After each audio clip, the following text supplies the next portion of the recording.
ESQ digital school जा रहा है अपने नए मेहमान के साथ लाइव।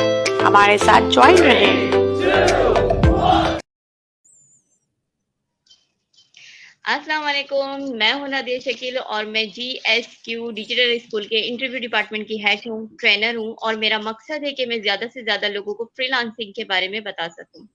इसी मकसद के उसूल के लिए आज हमारे मौजूद मेहमान हमारे साथ मौजूद हैं, जिनका नाम है मुदस्सिर अल्ताफ। ये किसी तारीफ के मोहताज नहीं है, बिजनेस कोच है, टीच द ट्रेनर करवाते हैं, पब्लिक स्पीकर हैं, सॉफ्ट स्किल ट्रेनर हैं। तो बिला ताखिर अपने मेहमान को वेलकम करते हैं और जानते हैं उनसे उन्हीं के बारे में। अस्सलाम वालेकुम सर, कैसे हैं आप?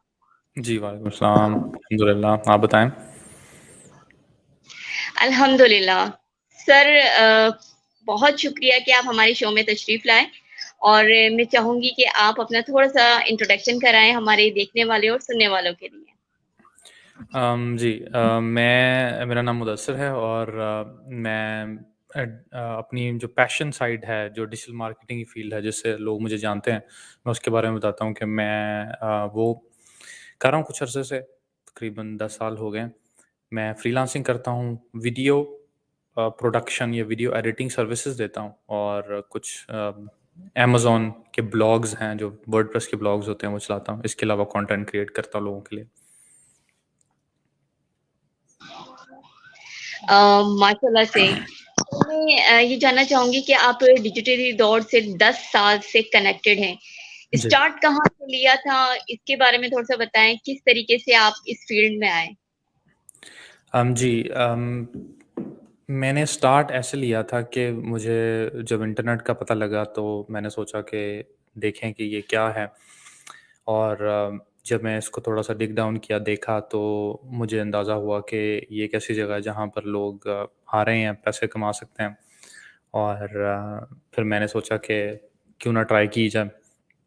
मैंने ट्राई करना शुरू की और मैंने कुछ तरीकों से पैसे कमाने की कोशिश की, जैसे अपवर्क पर, ओडेस्क होता था उस वक़्त। अपवर्क पर जाकर प्रोफ़ाइल बनाई, वहाँ पे लोगों के साथ किया राब्ता और कुछ कुछ जॉब प्रपोज़ल्स मिले। तो जब जॉब मिल गई तो अंदाज़ा हुआ कि आप मतलब कमा सकते हैं, इट्स रियल, ये सारा कुछ है। उसके बाद में बहुत सारे अप्स एंड डाउन्स आए लाइफ़ में, प्रोफ़ाइल्स ब्लॉक हुईं, अर्निंग रुक गई, फिर छोड़ दिया, फिर स्टार्ट कर दिया। ऐसे करते-करते काफ़ी ज़बरदस्त किस्म का टाइम पीरियड रहा है। It's not smooth, it's never smooth. कभी भी वो लोग लकी होते हैं, वो एक्सेप्शनल 0.1% होते हैं जिनको शुरू में ही या एक ट्राई पर ही कामयाबी मिल जाती है। इट्स नॉट कि वो लोग होते नहीं हैं, मगर बहुत कम लोग होते हैं और क्योंकि जब वो अपने स्क्रीनशॉट्स लगा रहे होते हैं या जब अपने आप के बारे में बात कर रहे होते हैं, तो इनका डेफ़िनेटली हक है, मगर जो देखने वाले हैं वो अगर उनको ऐसे मुस्बत लें तो ठीक है, मगर अगर ऐसे लें तो वाह! या इसकी क्या लाइफ़ है, ये इसने पहली बार ट्राई की और मेरा मेरे साथ भी यही होना चाहिए, तो ये सोच गलत है। सोच हमेशा ये रखनी चाहिए कि you have to keep trying, आपको बहुत ज़्यादा मेहनत करनी पड़ती है और उसके बाद में आपको कहीं न कहीं कुछ जाकर मिलता है। बेहतरीन। लेकिन सर मैं ये जानना चाहूँगी कि सबसे पहले स्टार्ट मतलब आपने कौन-सी स्किल सबसे पहले लर्न की थी? उसके बाद आपने अभी तो आप बहुत सारी चीज़ें कर रहे हैं जैसे कि वीडियो एडिटिंग और रील्स भी मैं देखती हूँ आपकी फ़ेसबुक पे भी बहुत ज़्यादा रीच है और इतना ज़बरदस्त कंटेंट और मोटिवेट और हर वीडियो में आप कुछ ना कुछ सिखा रहे हैं। तो सर मैं ये जानना चाहती हूँ कि सबसे पहले स्किल आपने जो सीखी थी उसके बारे में बताएँ कि सबसे पहले आपने कहाँ से स्टार्ट लिया था? सबसे पहले मैंने कहाँ से स्टार्ट लिया था? सबसे पहले मैंने एक मैं फैसलाबाद का रहने वाला हूँ, तो फैसलाबाद में एक इंस्टीट्यूट था, एक इंस्टीट्यूट कह लें या स्कैम कह लें। एक आदमी था, उसने लगाया हुआ था कि आप ऑनलाइन अर्निंग कर सकते हैं, बोर्ड जैसे आजकल रिक्शों के पीछे लगा होता है ना, आप ऑनलाइन अर्निंग कर सकते हैं, वैसे बोर्ड लगा हुआ था। तो चैनवन रोड में अगर कोई फैसलाबाद से है तो उसको याद मतलब उसको पता चल जाएगा कि मैं किस रोड की बात कर रहा हूँ। तो मैं गया, मैं बाइक पर जा रहा था, मैंने देखा तो मैंने जाकर पता किया, मैंने कहा भाई कैसे पैसे कमाने हैं? तो उन्होंने मुझे कहा कि 25,000 रुपये आप देंगे हमें, उसके बाद में आपको जॉब्स दी जाएँगी, वो जॉब्स आप करेंगे, उसके आपको पैसे मिलेंगे। तो मैंने कहा ठीक है, मैंने अम्मी से कहा कि मुझे 25,000 दें और मैंने ऑनलाइन कमाने हैं।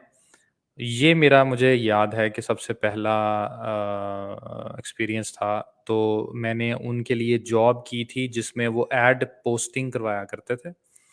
एड पोस्टिंग बज़ाते खुद एक अच्छा सोर्स ऑफ इनकम है। इसको डेटा एंट्री बोला जाता है, सिंपल अल्फाज में एडमिन जॉब बोला जाता है, डेटा एंट्री, जिसमें आपने डेटा एंटर करना होता है डिफरेंट जगहों पे, जो आज ठीक पैसे देते हैं।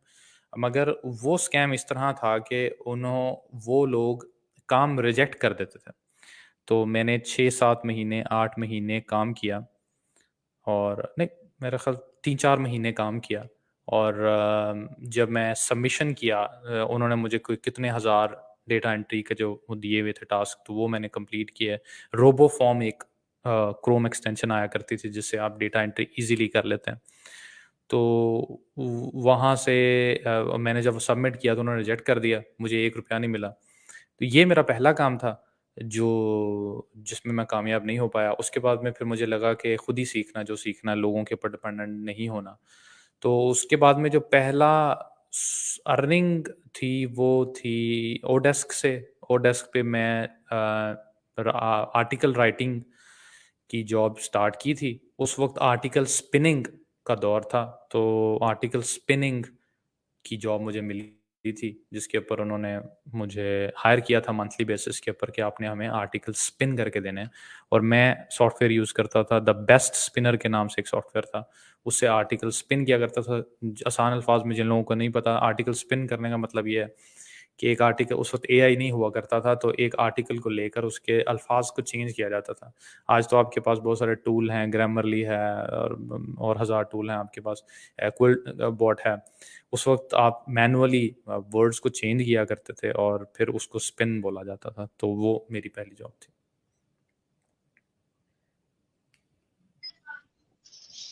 जबरदस्त, माशाल्लाह से बहुत अच्छी आपकी लाइफ जर्नी है सर, जहाँ से आपने स्टार्ट किया था।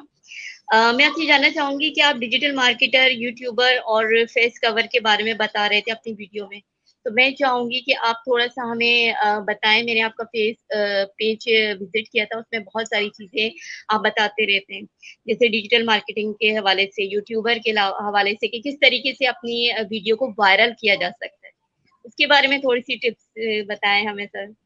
जी, उसके बारे में आपको बताता हूँ। वालेकुम सलाम, जो लोग कमेंट कर रहे हैं, थैंक यू, वालेकुम सलाम। इसके बारे में आपको बताता हूँ। एक जो आप ये कह रहे हैं ना कि अपनी जर्नी के बारे में बताएँ, आपकी वीडियो वायरल होती है। तो मैं उसके लिए एक छोटी-सी एडवाइस कर देता हूँ कि टोटल 3 चीज़ें होती हैं। ये किताब अम, है, उससे उसका पार्ट मैं आपको बता रहा हूँ, वो किताब पढ़ सकते हैं, उसका नाम है द अनफेयर एडवांटेज। उस किताब में वो बोलते हैं कि 3 चीज़ें हैं जो आपके लिए ज़रूरी हैं आपकी ऑनलाइन सक्सेस के लिए। एक आपकी मेहनत, एक लक और तीसरी चीज़ होती है आपका अनफेयर एडवांटेज। अनफेयर एडवांटेज क्या होता है? ये वो कोई भी ऐसी चीज़ होती है जो बाकी लोगों में नहीं होती, सिर्फ़ आप में होती है। वो कुछ भी हो सकता है। और अगर वो किताब में लिखा हुआ है कि अगर आप ये सोचते हैं कि आपके पास कोई अनफेयर एडवांटेज नहीं है, तो ये सिर्फ़ आपकी lack of understanding about your personality है। आप अपनी पर्सनैलिटी को नहीं जानते, वरना अनफेयर एडवांटेज हर एक के पास होता है, सिर्फ़ उसको जानने की ज़रूरत होती है। मैं अब इसकी एग्ज़ाम्पल भी देता हूँ आपको।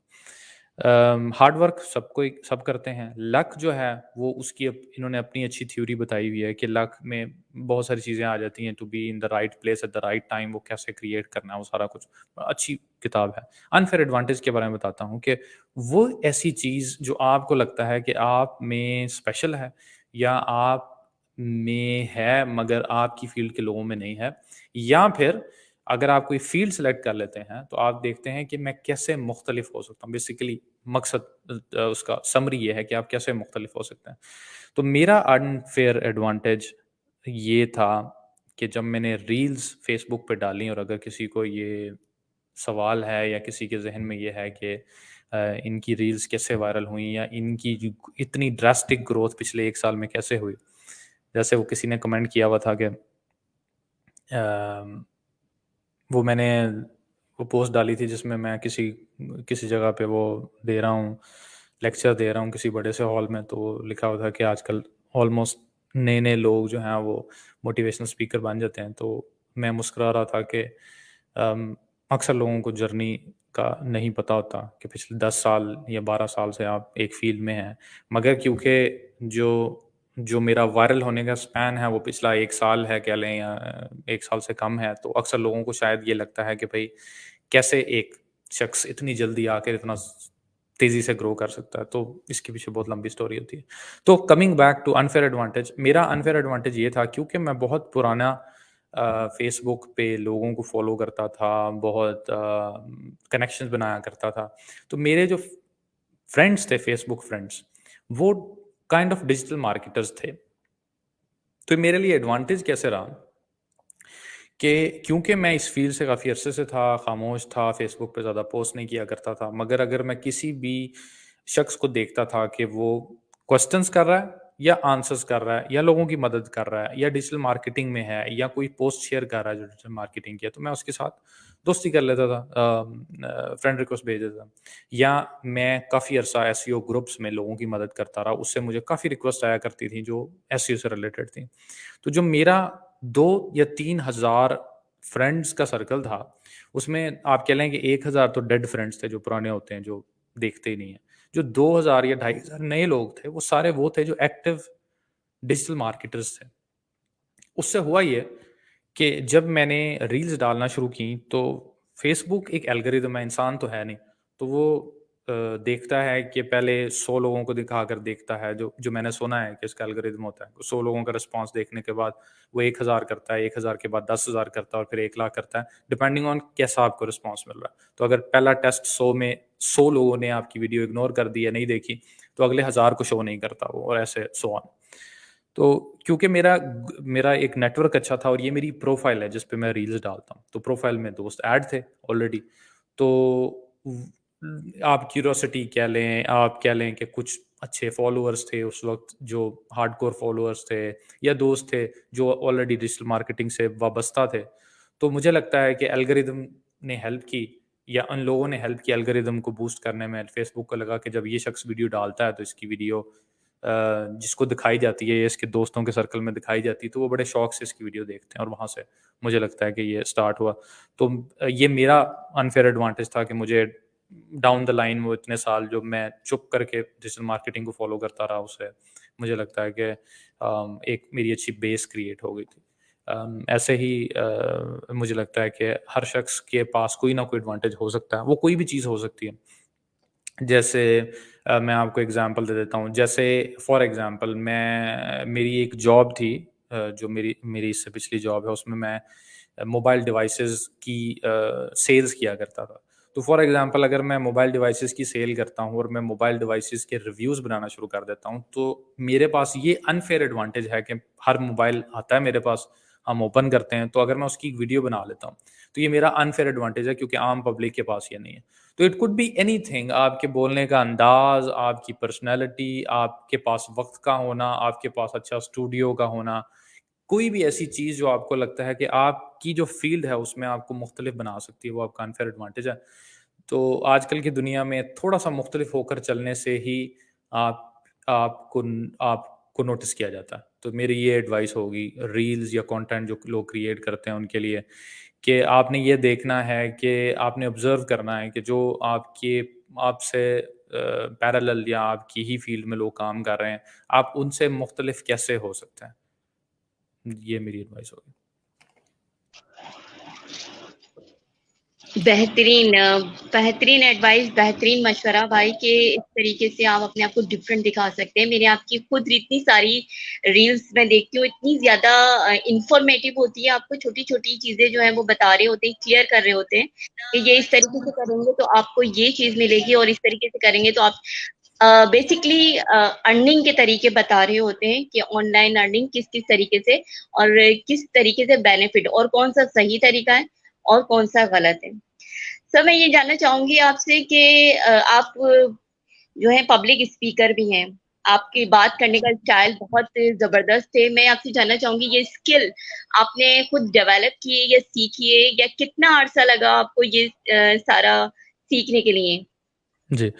अम, मेरे पास नेचुरली थी या गॉड गिफ्टेड कह लें कि मुझे बात करनी आती थी, मगर जिस जिस तरह मैं इस फ़ील्ड में हूँ या जो मैं स्टडी करता हूँ, या जो मेरी नॉलेज है, उससे मुझे अंदाज़ा हुआ है कि ये एक स्किल है और कोई भी स्किल जो है वो सीखी जा सकती है। There is a difference between talent and skill. जब आप बोल रही हैं कि पब्लिक स्पीकिंग स्किल, तो आप ऑलरेडी एक्सेप्ट कर रही हैं कि ये एक ऐसी चीज़ है जो सीखी जा सकती है। ये मैं इसलिए कह रहा हूँ कि कोई भी शख्स जो बैठा है वो ये सोच रहा हो कि ये किसी में होता है, किसी में नहीं होता, तो याद रखें कि स्किल हमेशा आप सीख सकते हैं।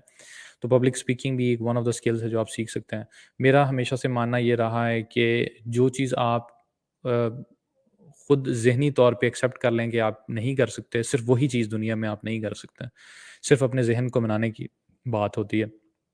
तो as long as you trust yourself, आप अपने आप को जो है वो रेडी कर लें, अपने दिमाग को बता दें कि ये काम करना, तो आप ईज़िली कर सकते हैं। मैंने डेफ़िनेटली मुझे याद है कि जब मैं पहली बार स्टेज पर गया था तो मेरी भी टाँगें काँप रही थीं, और ये बात स्कूल की है। मैंने स्कूल में स्पीच किया करता था, तकरीर किया करता था, तो मुझे याद है कि मेरी टाँगें काँपा करती थी, मगर आहिस्ता-आहिस्ता जो है वो आप डेवलप कर लेते हैं।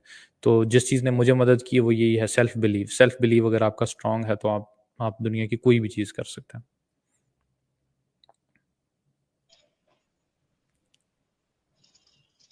बेहतरीन। लेकिन सर मैं ये भी जानना चाहती हूँ कि इतनी सारी नॉलेज जो आप इन्फॉर्मेशन देते हैं, तो वो भी आप कहीं से सीखते होंगे या बुक्स पढ़ते हैं, या किस तरीके से आप वो चीज़ें जैसे वीडियो बनाते हैं तो उसमें वर्ड टू वर्ड आप जो है आंसरिंग कर रहे होते हैं, बता रहे होते हैं, पूरी वीडियो रील एक छोटी-सी रील होती है, उसमें सारी चीज़ें बताना एक साथ, तो वो मुझे लगता है काफ़ी डिफ़िकल्ट होता है, तो वो किस तरीके से आप करते हैं? इस बारे में भी बताएँ थोड़ा। अच्छा, ये अपने बारे में मैं बताता हूँ, मगर डेफ़िनेटली मेरी एडवाइस है कि ये जो मैं बताने वाला हूँ वो उसको फ़ॉलो ना किया जाए। उसकी वजह ये है कि आजकल का दौर स्पेशलिटी का दौर है, आजकल का दौर टाइम सेविंग का दौर है। तो मैंने बहुत ज़्यादा फेलियर्स देखे हैं और हर चीज़ मैंने खुद की है। शायद मैंने कभी पहले किसी को नहीं बोला या पब्लिकली नहीं बोला कि मोबाइल एप्लीकेशन से लेकर एडसेंस के ब्लॉग्स तक, एफ़िलिएट से लेकर वीडियो एडिटिंग तक, दुनिया की हर चीज़, क्योंकि मुझे मुझे एक गुर पता लग गया था शुरू में ही या बचपन में ही कि सेल्फ बिलीव क्या चीज़ होती है, और अगर मतलब मुझे ये कहीं न ज़हन में लग डल गई थी बात कि इंसान के लिए कुछ भी इम्पॉसिबल नहीं है।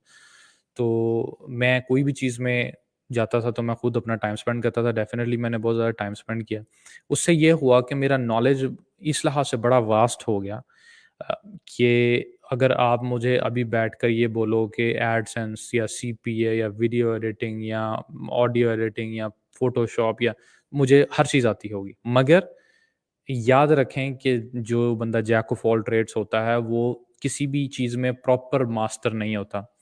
तो मेरे साथ ये लकी सिनेरियो ये हो गया कि मेरी जैक ऑफ ऑल ट्रेड होना कहीं न कहीं कनेक्ट कर गया, और मुझे वो मैं मतलब चल गया। मगर अक्सर लोग जो हर चीज़ में पैर डालते हैं, उनको कामयाबी नहीं मिलती, आपको स्पेशलिटी करनी चाहिए। तो जो आंसरिंग योर क्वेश्चन, तो हुआ ये कि मेरे पास नॉलेज इस तरह आया कि आज 6 महीने क्योंकि पैसों की वैसे ऐसी ज़रूरत नहीं थी कि मुझे घर चलाना था पैसों। पैसे कमाने का शौक था, ऑनलाइन कुछ करने का शौक था। तो इस वज़ह से पैसे ना भी आते तो मुझे ये प्रॉब्लम नहीं थी कि मेरा घर रुक जाएगा। तो उसकी वज़ह से मैंने एक्सपेरिमेंट्स बहुत किए। Sorry, excuse me. 3 महीने यहाँ पर लगाए, 3 महीने वहाँ पर लगाए, किसी का स्क्रीनशॉट देखा, उसने कहा जी एडसेंस के ऊपर बड़े पैसे हैं, एडसेंस की तरफ चले गए। किसी ने स्क्रीनशॉट लगाया कि अमेज़न एफ़िलिएट भाई जादू है, गोल्ड माइन है, तो उधर चले गए। क्योंकि पैसे जनरेट करना ज़रूरी नहीं था मेरे सर्कमस्टेंसेस में, तो मुझे ये था कि ठीक है, कोई नहीं, सीख ही रहे हैं।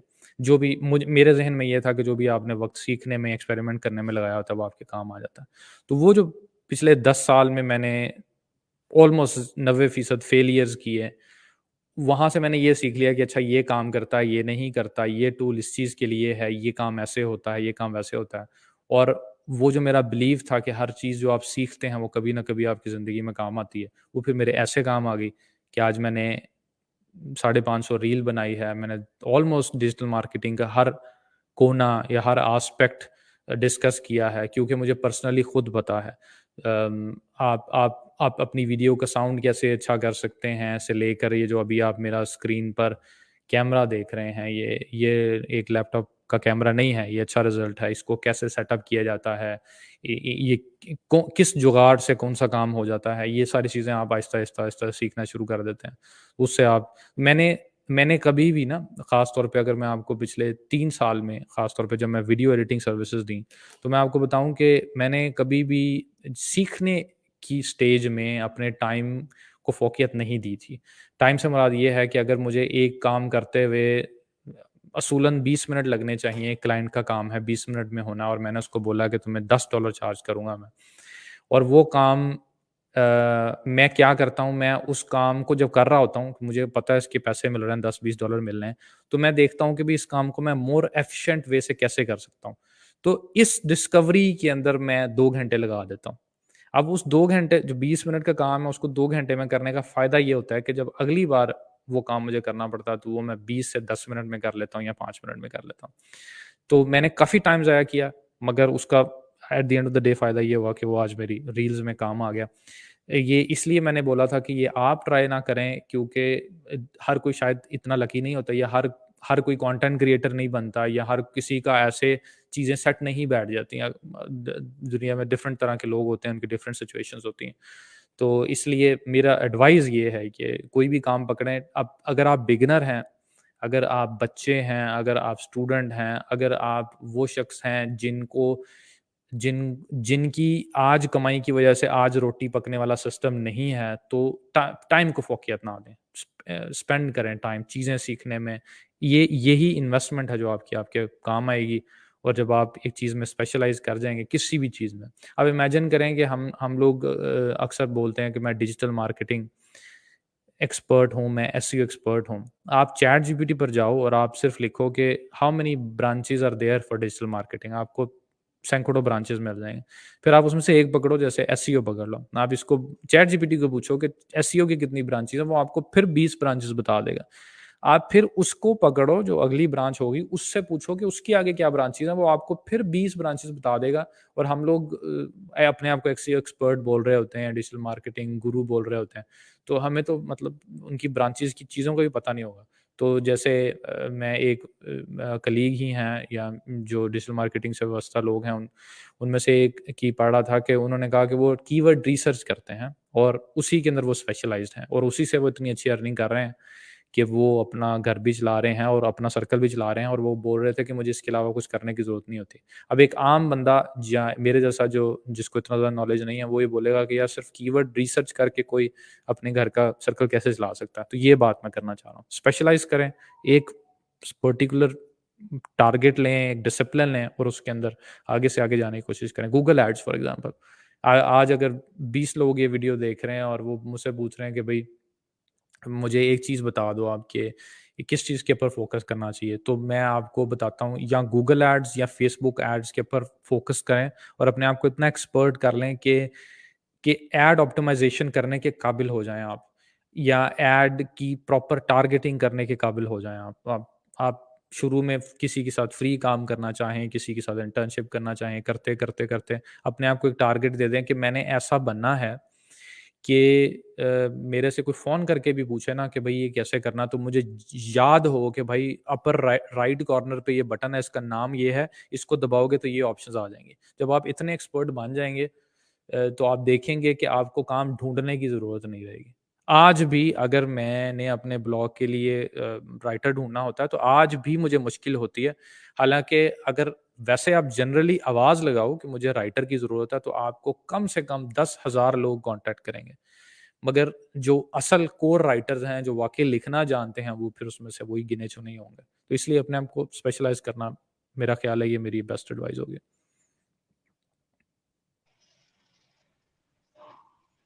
बेहतरीन। सर, आप बहुत सारे काम आपने सीखे, बहुत सारे काम आप कर रहे हैं। तो सबसे अच्छी, सबसे बेस्ट स्किल आपको कौन-सी लगती है? स्पीक करना, या वीडियो बनाना, या वीडियो एडिटिंग करना, या कंटेंट, या आपकी कोई टीम आपने बनाई हुई है जो सारे काम आपके साथ मिलकर करती है?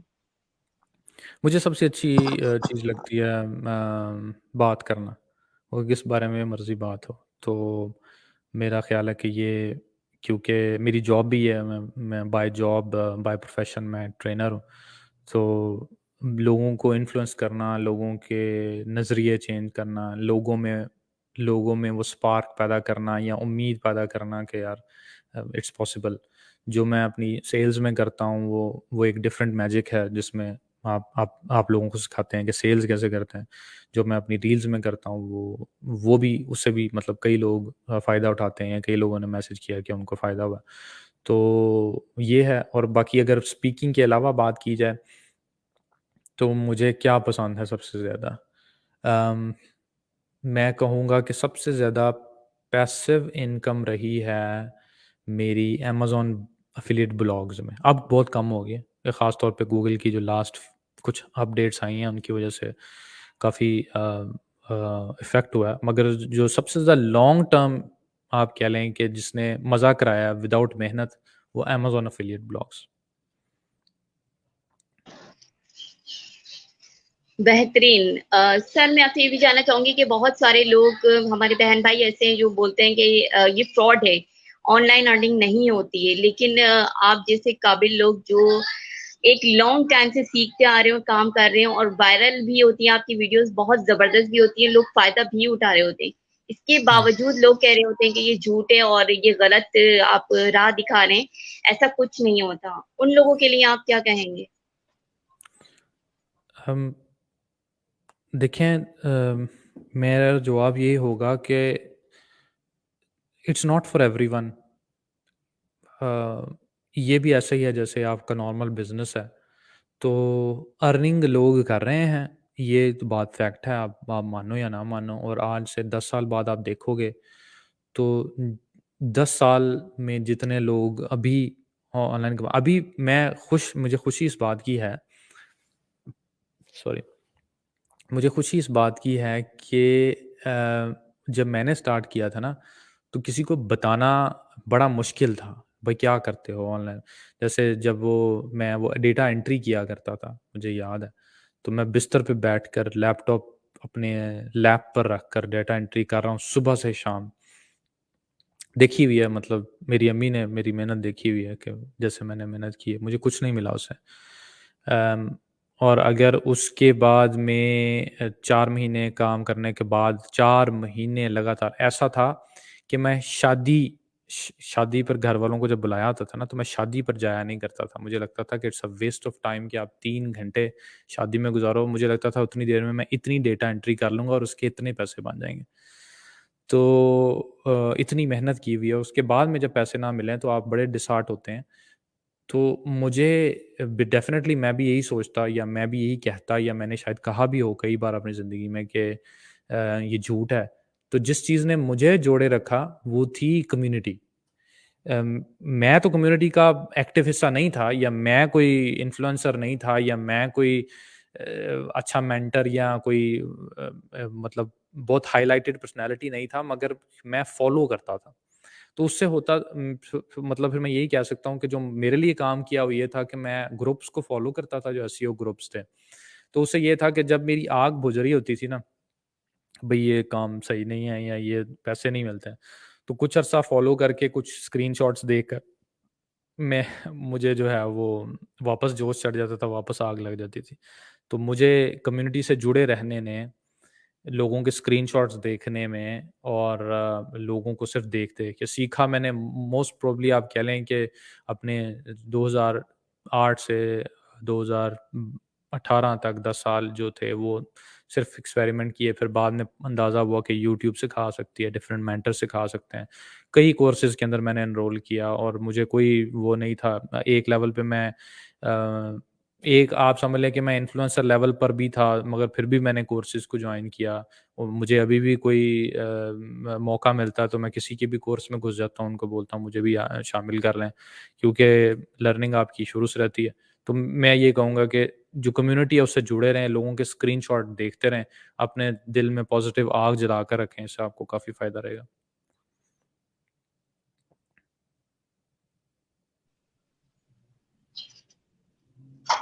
बेहतरीन। सर मैं लास्ट में आपका ज़्यादा टाइम ना लेते हुए मैं सिर्फ़ ये चाहूँगी कि आप हमारे देखने वाले और सुनने वालों के लिए क्या पैगाम देना चाहते हैं? जी, पैगाम ये होगा कि मैं इनकरेज करता हूँ कि आज आज की सोसाइटी ऐसी है कि हर एक को मदद करनी चाहिए एक दूसरे की, अपनी फैमिली को। जैसे आप ये काम कर रही हैं घर पर बैठकर विदाउट गोइंग आउट, जिससे आपकी फैमिली को भी कोई इतराज़ नहीं है। तो अगर हम ऐसी कम्युनिटी में रहते हैं जहाँ पर ख़वातीन का काम करना बाहर जाकर काम करना मुश्किल है, तो मेरा ख़्याल इंटरनेट ने बहुत आसानियाँ पैदा कर दी हैं, बहुत वसाइल दे दिए हैं। तो मैं एनकरेज करता हूँ, इवन मैं बहरहाल मैं शादीशुदा हूँ, मेरी वाइफ़ है, तो मैं अपनी वाइफ़ को भी बोलता हूँ कि आप भी कुछ करो। हालाँकि फ़ाइनेंशियली शुक्र है अल्लाह ताला का, ज़रूरत नहीं है, मगर मुझे लगता है कि हर एक को करना चाहिए। अगर आपके पास अपॉर्च्युनिटी है, अगर आपके पास फ्री टाइम है, उसको वेस्ट करने के बजाय कुछ करो। मैं उसको हमेशा ये बात करता हूँ, तमाम ख़वातीन जो देख रही हैं या देखेंगी, या भाई जो जिनकी बहनें हैं, जिनकी बीवियाँ हैं, बेटियाँ हैं, जिनकी माएँ हैं, अगर आप उनको ये बोलना चाहें तो आप अपनी तरफ से बोल दें कि फॉर एग्ज़ाम्पल आपको कैसा फ़ील होगा कि आपको कुछ खरीदना है, आपकी कोई ख़्वाहिश है, आपने अपने बच्चे के लिए कुछ लेना है, तो आपको पैसे माँगने की ज़रूरत ना पड़े। आपको आपको किसी से सवाल करने की ज़रूरत, इवन दो वो आपका हस्बैंड हो, इवन दो वो आपका फ्रेंड हो, मतलब हस्बैंड और फ्रेंड हो, और फिर भी आपकी जो फ़ीलिंग है ना कि आप अपने कमाए हुए पैसे से खर्च रहे हैं, वो किसी और चीज़ में फ़ीलिंग नहीं है। तो मैं एनकरेज करूँगा कि तमाम लोगों को कि ज़रूर अ, ट्राई करें। इंटरनेट ने बहुत आसानी कर दी है। देखें आप कैसे आप घर पे रहती हैं, जैसे मैं कल परसों अपनी वाइफ़ से डिस्कस कर रहा था कि बिज़नेस का, तो वो बोल रही थी कि हाँ, मैं भी इंटरेस्टेड हूँ, मुझे लगता है कि मुझे कुकिंग का कुछ शुरू करना चाहिए। तो मैं उसको आइडिया दे रहा था कि मेरे एक्सपीरियंस के मुताबिक कुकिंग ना करो, जो पेरिशेबल चीज़ें होती हैं, उनके अंदर लॉसेस ज़्यादा होते हैं। तो कैंडल्स का जो है ना, जो लग्ज़री कैंडल्स होती हैं, स्टाइलिश कैंडल्स होती हैं, उनका काम कर लो।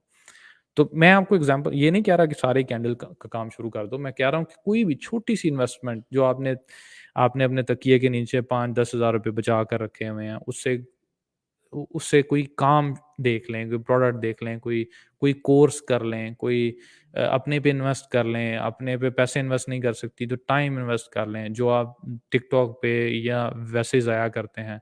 तो मुझे लगता है कि ये आपको फ़ायदा दे सकता है।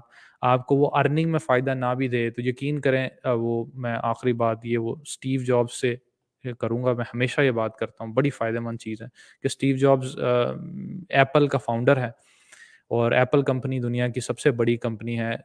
उसका जो है वो दुनिया की सबसे ज़्यादा जो वैल्यूएशन में सबसे बड़ी कंपनी है, ट्रिलियंस में उसकी वैल्यू है। तो उसकी लाइफ का एक छोटा-सा किस्सा है कि उसको जाना पड़ा इंडिया, जहाँ पर उसको कैलीग्राफी सीखनी पड़ी। तो उसने कैलीग्राफी सीखी, अब उसने बाय फ़ोर्स सीखी या खुद सीखी, जो भी आप कह लें। तो मोरल ऑफ द स्टोरी ये है कि वो बता रहा था कि जब उसके कंप्यूटर्स मशहूर हो गए, तो एक जगह पर स्पीच दे रहा था, तो वो स्पीच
सर मुझे आपकी आवाज़ नहीं आ रही है।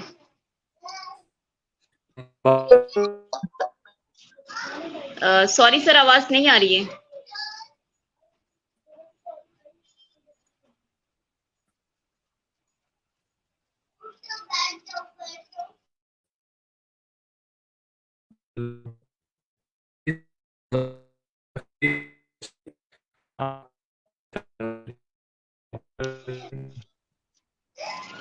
नहीं, बिल्कुल भी नहीं आ रही है सर, आपकी पिक्चर भी रुक गई है, स्टॉप हो गया। आप दोबारा ज्वाइन कर लें, अगर आपको मेरी आवाज़ आ रही है तो प्लीज़ दोबारा ज्वाइन कर लीजिए।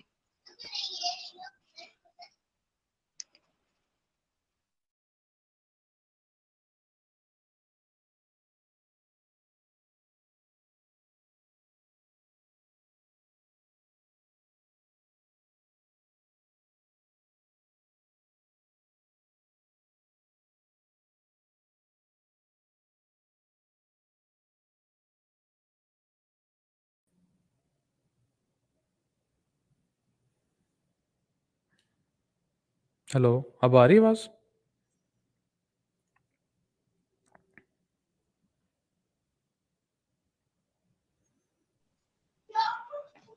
जी, जी आवाज़। सर।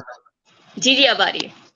जी। जी जी, सर। मैंने अपनी बात कंप्लीट कर ली थी, वो अब आई डोंट नो कि कितनी बात कंप्लीट हुई है, कितनी नहीं हुई।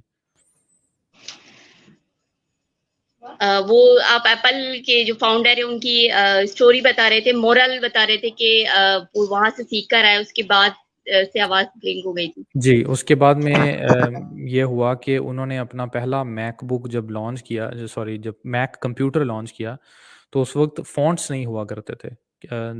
डॉस सिस्टम हुआ करता था या नॉर्मल सा फ़ॉन्ट हुआ करता था एक ही।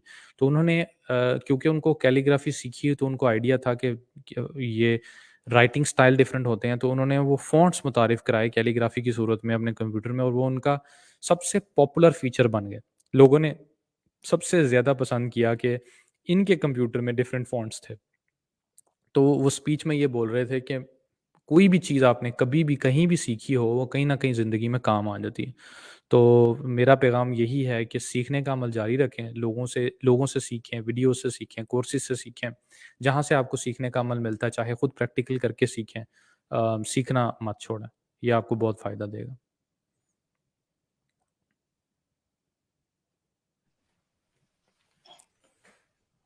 बेहतरीन, बहुत शुक्रिया सर, आपसे बात करके बहुत अच्छा लगा। बहुत सारी इन्फॉर्मेशन मिली हमें और बहुत सारी चीज़ें पता चली कि किस तरीके से आपकी जो है लाइफ़ किस तरह से स्टार्ट की, आपकी जर्नी हमने जानी कि डिजिटली तौर पे आपको कितना अर्सा हो गया और किस-किस तरीके से आप जो है अब इस मुकाम पर अल्हम्दुलिल्लाह एक जाने-माने शख्स हैं और हर बंदा, तकरीबन हर बंदा आपको जानता है और मज़ीद जानने की कोशिश करता है कि आप किस तरीके से काम कर रहे होते हैं।